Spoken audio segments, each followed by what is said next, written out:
All right. So today we're going to chat to you about what a new home buyer should expect whenever they're buying a new home. So you've already purchased your new home, but now they haven't started building yet. So here we have with us Clayton with Green Scene Home Inspections. He's going to tell us some of the 3 main points that you should check for, like whenever you're buying your new home. And we're going to get into like the questions and details on what to look for when you're buying your new construction home. So my name's Tabi. I am a realtor with Pinnacle, and this is Clayton here, who we're going to ask some quick questions to. Yeah. Awesome. So Clayton, can you tell us a little bit about? We have a new home buyer who just purchased their new home. They haven't started building it yet, but they need to know what to look for whenever they're buying this new home. That they'll need to know what to look for when they're buying it. They need to look at what happens at the foundation level, what happens at the next period. So when they reach out to you, what do you recommend to them? Yeah, excellent question. So a lot of people think that, we only inspect when the home is finished and complete and it's all done, but actually we do phase inspections. So right before they pour the concrete would be phase one. And you wouldn't believe how many things that we find that are plumbing related because the sewer lines that are there. So we'll find broken sewer lines and, we make sure that the foundation is poured level. So that's important because you don't want a crooked house right off the bat. And then phase two would be pre-drywall, where we go in right before they put the drywall up. And at that point, it's framed, it's wrapped with the vapor barrier, the roof is on it, and probably some of the main mechanicals are in, and then like the wiring and plumbing is there. And at that time, you would be amazed at how many things that we find that are incorrect. A lot of times builders know that you're going to put drywall over that, and you're not going to see that, so they're not expecting that inspection to happen. For us, it's good to get ahead of those things so that you're not having to deconstruct the house later on. So it kind of saves in that timing and that process. So making sure that those steps get completed appropriately. And then, you have your final inspection. So once the appliances go in, and we recommend right before the builder wants to do that walkthrough with you, that let us in there first. And so that way you can give that report to the builder. And then the last inspection would be at the 11th month warranty moment. We're going to go through everything all over again. And that's the last time the builder is going to fix anything. So we want to make sure that we're addressing everything at that point. Yeah, so you said 3 main times is when you guys recommend them going out. Yeah, Okay, so that it is could be important. 4 total. Yeah, it could be 4 total if you're doing 4, okay, phase one, phase two, the final, and then the 11th month warranty. So it could be 4. okay. But usually, that's the process.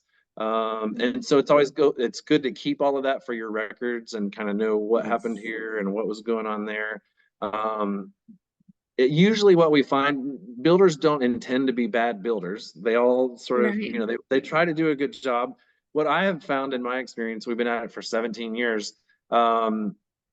It's usually one tradesperson that it could be the plumber, it could be the framer, it could be, one of those trades is usually not as good as the rest of them, right? So when a builder's building a development, they're starting a new development. So they'll bring on their A-team crew to that development. And then once they get the majority of those houses built, they'll pull that team and put them on a new development. And then they kind of bring in the B team or the C team to finish out the rest of the houses. So you kind of have to watch Yeah, out for the last few that are being built.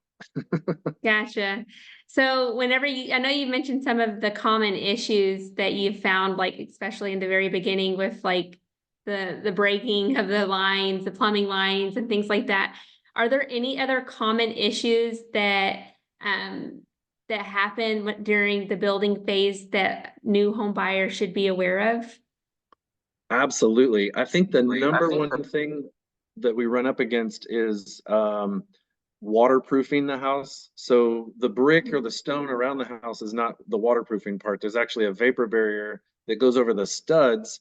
And if it's not taped or if it's not wrapped appropriately, when water gets in, that's when it's going to come inside the house, and then you're going to get wood rot or mold or termites or whatever it is. So I would say the windows being installed with the waterproofing around the house is usually missed almost every house, where we have to come back and say, hey, you need to tape this, or hey, you need to do that. And that's important because water is enemy number Yes. one. That's the main thing, that we don't want water issues. So, and then Yes. outside of that, I would say when they're running their wires in the studs, maybe they got a little bit too close to a stud. And the reason that we're picky about that, just had a client, it was as an agent, they was purchased their own house, brand new house, and he went to put in a towel rack in the bathroom, and water just started spraying everywhere, and he didn't know what to do. And that's because Oh, they no. put the water line a little bit too close to the wall, right? And it's supposed to be off Yeah. by at least an inch. And so it's just one of those things that we're looking out for, so that something bad doesn't happen sort of later on down the road.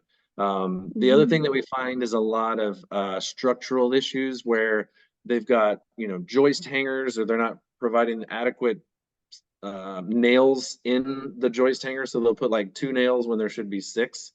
And so, we get tornadoes in Texas. And so we really want to make Yes. sure that that stuff is strong and everything is bolted down and all your weather straps are good to go. Okay. Yeah, those are really good. I've had lots of water questions before, like, you know how it rains when your house is being built. I've had clients get really concerned with the rain coming in while it's being built, and water and drying and things like that. So I can definitely see where that is a common concern for sure. Yeah, usually builders, if that happens, I mean, it can happen, right? Weather is just gonna happen when it happens. Right. Builders are generally pretty good. If you drive by a building site, they're gonna have all the windows open, or, doors open, because they're trying to let that place air out as much as possible. So they're Mhm. trying to make sure that it Yes. all airs out and they don't end up with mold type Mold. issues later, yeah, later on down the road. For sure.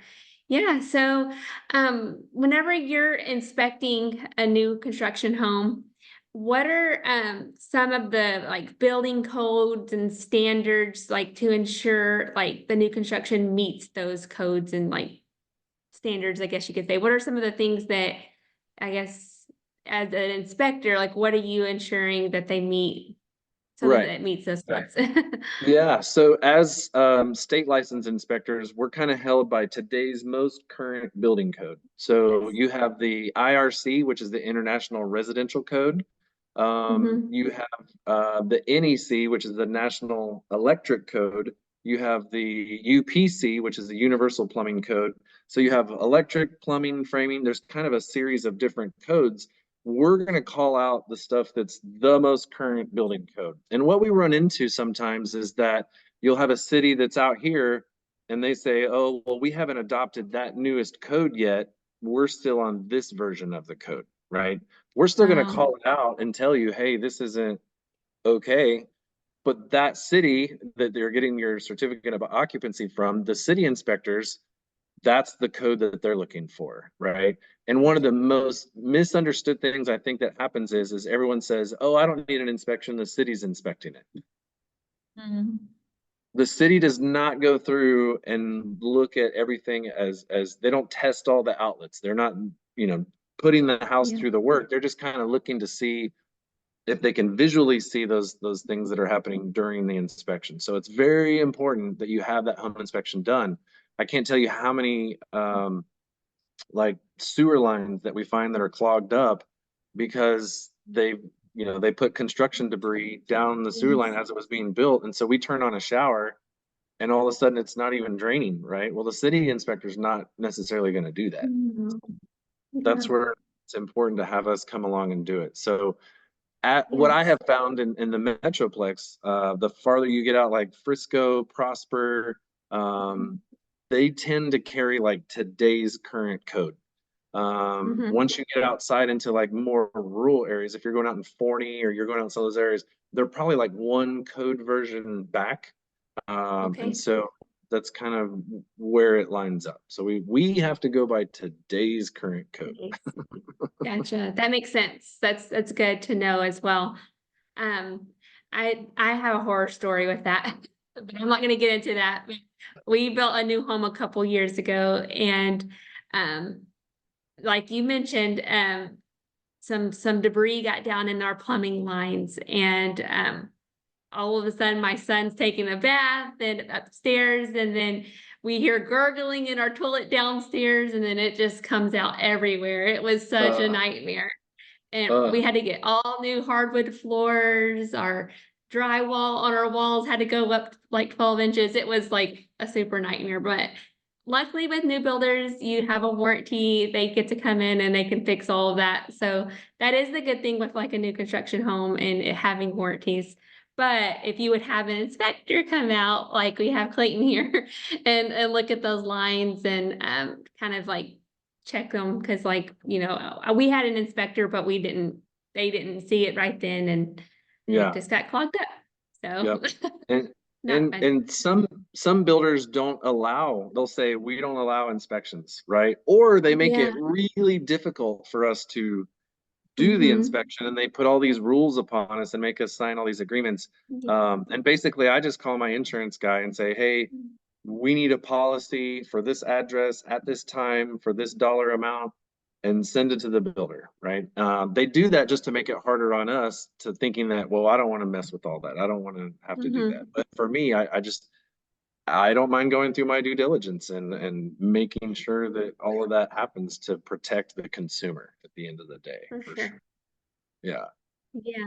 Yeah, that's great. That's great. It's definitely good to know that like there's companies like you out there that does that, like meets the standards, meets the codes, and goes in and tries to find, any potential mishaps or errors that the builder has done. And yeah, and then call it out. Like I know Yeah. builders don't want to be called out about anything, any mistakes or anything, but it is good for the home buyer or consumer to know what they're getting into.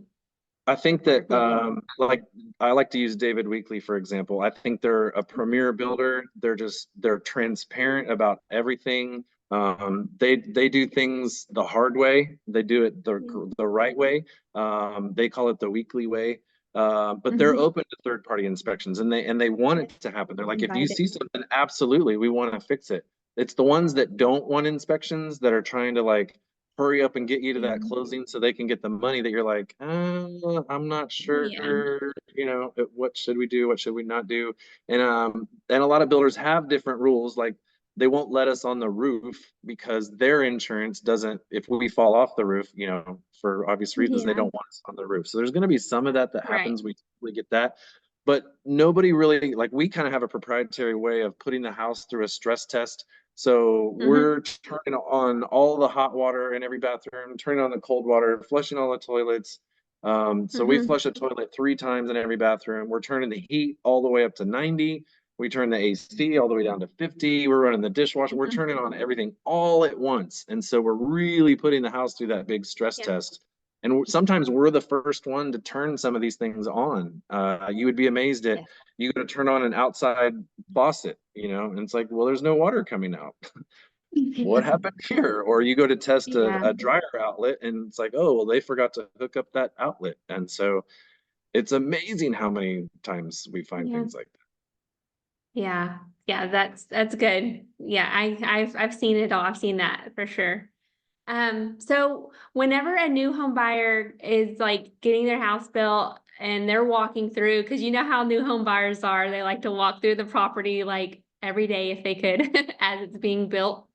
Um, are there any things that like you would recommend that they like have like on the like alert, like red flags or anything they should be on the lookout for, and as like just a regular like walkthrough for like a home buyer going through, like, oh, maybe I should call an inspector to come check this, or any red that. flags, I guess you could Are say. you talking about like as it's being built, or? Yes. Yes, as it's Okay. being built, like you know how home buyers are, like they like to go walk through, the homes every day, and they're like seeing things coming up and being built. And then, like you said, we mentioned water a few times, but um, they go through, they see some things, and like they're like, this doesn't look right. Like, do you notice any like common things like that where you're like, you should be on the alert for that, and then you should call us or whatever, however you guys Yeah.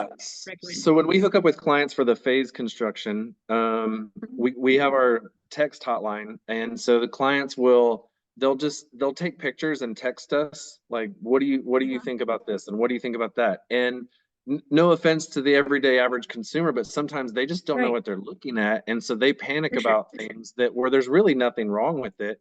It's just Mhm. that that's the way that's supposed to be. I think the biggest thing that pops up is that when you go to Lowe's or Home Depot, that is you're buying lumber that is premium firsts, right? When builders build a house, they're buying second or thirds of 2x4s, right? So they're going to have boards that are bowed or things that are twisted.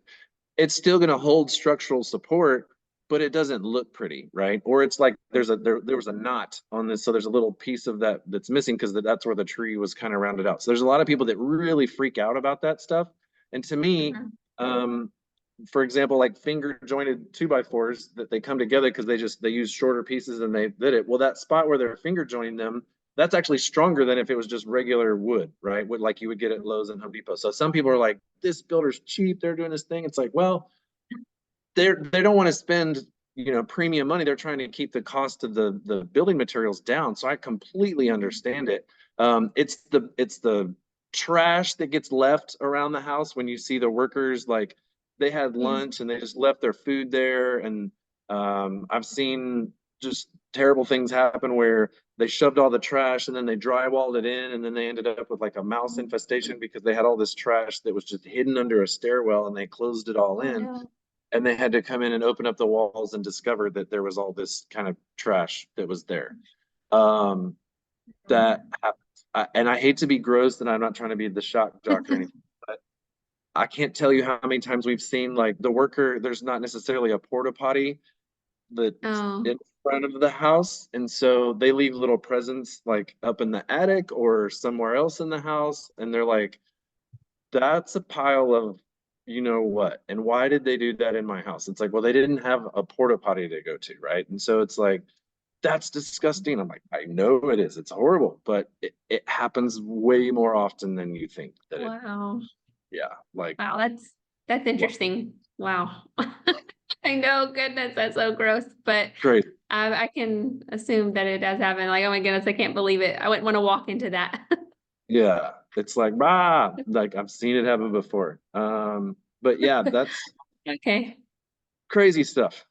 Yeah, yeah, crazy stuff for sure. Yeah, so and then let's talk about a little bit about like documentation. Like, what are your, I know you've talked about building codes and you include those in like reports, but what do your like inspection reports typically include on a new construction home? I know it's probably similar for pre-owned homes as well, but what are some details Yes. around the So inspection yeah, report? great question. So we're as state licensed inspectors, we have the state form that we have to fill out, and that's foundations, roof, electrical, plumbing, HVAC. I mean, it's a 26 category report. So it's everything from the shingles. I mean, I say it's always from the air above the house to the dirt down below. Like we're gonna have Yeah. everything in that report all consistent. I think the unique thing about our company is we're the only ones that do a video. So every picture that we take, Yeah. we sit down and we make a video of that process. And you can play that video back for the builder rep and they understand exactly what we're talking about versus trying to read the report and kind of decipher the cryptic language that's in the reports. Yes. Yeah, I love the videos. I love the video ideas because, like you said, you can go back and replay it and hear how it was worded and yeah, understand it a lot better because you have all different kinds of learners out there, right? You have all the Absolutely. different learners that like can take things in off a video or just take things in based off of your report. So that's good. I like that. Awesome. And then post inspection advice, like what steps should a buyer take after receiving their inspection report? And then how can they use those findings for like negotiations or addressing the concerns, or what do you recommend on that? Great question. So typically a good builder is going to take everything that's on the inspection report and they're going to create a punch list and they're going to hand that out to their subs and they're going to say, go fix all this stuff. It's a good time to have that inspection done when you're doing your walkthrough or your blue tape walkthrough, to have that Mhm. report ready to go. We always, for us, we recommend play the video when you're there with the builder so that they can see everything that we're talking about and then give them a copy of the report and have them go through and fix everything. So that's you know, they shouldn't really fight anything. They're just gonna say, okay, we'll fix all this stuff. Oops, on us. But yeah, post inspection though, we all one of the little tips that I can give home buyers out there, or new home buyers out there, is we recommend to just buy a notebook and keep it in the kitchen in one of the drawers and treat it like a journal, and keep that there for the first year that you're in the house. And if you see a little crown molding separation, or you see a little nail pop that comes out, or you see or something squeaking, or something is making a weird noise, or something's like something stiff, go log it in that book kind of in a category. And then when we come back out to do that 11th month warranty inspection, we can go through your diary, house diary, so to speak, house journal, and then make sure that we're including all that stuff in the report to make sure that everything is fixed, that everything is going to be good to go. Yeah, that's good. I think that's like a really good tip for especially new home buyers moving into your new home. That's really good. Yeah. And then just a little bit more about you, Clayton, before we jump off here. Name of your company again. You can state it, and how long you've been in the business, your expertise, and yeah, how people can contact you guys for inspections. Yeah. So Clayton Bailey, Green Scene Home Inspections. I'm a third generation home inspector. My grandfather was a chief city inspector. My dad was an inspector for 40 some years. And then, you know, I went out and did my own inspection business. So we've done almost 17,000 houses. Wow. Home of the video inspection. And you can reach our mobile friendly website is real simple. It's gshi.co, or Green Scene Home Inspections. We've got our trusty hat, and our kind of motto is do the right thing, always tell the truth, and help others. So Yes. love to help you out on your inspections. And yeah, if you have any other questions, feel free to reach out. Yeah, that's good. I like your motto. Yeah, and so I do appreciate you jumping on here. Yeah, Before we thanks jump, for I do having want me. to like throw out my promo real fast that I'm offering for all new home buyers. And if you know anyone, send them my way. I'm offering half of my commission to anyone purchasing a new construction home in the DFW Metroplex. So that is a huge savings to you as the consumer. My name's Tabi Imah. You can reach out to me on the video below, or you can reach out at buildsrebate.com and submit a form, and I'll be happy to reach out to you.